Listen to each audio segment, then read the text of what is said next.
Sir sir పోయినసారి వర్షాలు లేక నా పంట అంతా ఎండిపోయింది సార్, ఫుల్ లాస్ వచ్చింది. సో ఈసారన్నా అప్పు చేసి మీ వద్ద బోర్ వేయించుకుందాం అనుకుంటున్నా. బోర్ వేయించితే అట్లీస్ట్ నీళ్ళన్నా ఉంటాయి, వచ్చేసారి పంట అన్నా మంచిగా పండుతుంది. మీ అప్పు మాత్రం మీకు ఖచ్చితంగా వెనక్కి కట్టేస్తాను సార్, నన్ను నమ్మండి సార్. రైతుని సార్. లోనా? ఓ విజయమలే సార్, విజయమలే సార్, చెప్పండి సార్. లోనా? ఎంత సార్? 1000 కోట్లా సార్? 1000 ఏంటి, 2000 కోట్లు ఇస్తా తీసుకోండి. వడ్డీయా? ప్రెజెంట్ మీకు మాత్రమే 6% అంతే. ఏంటి, ఫారెన్ బ్యాంకులు 3%?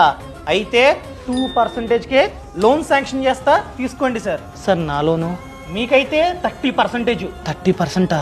సార్ ఎందుకంటే మీరు చేసేది వ్యవసాయం, రిస్క్ సార్. నేను ఆ విధంగా రిస్క్ అన్నది తీసుకుంటున్నాను కాబట్టి మీరు తినగలుగుతున్నారు సార్. రైతుని కాపాడండి సార్. సమాజంలో మార్పు వచ్చేంత వరకు ఈ వీడియోని షేర్ చేయడం మర్చిపోకండి.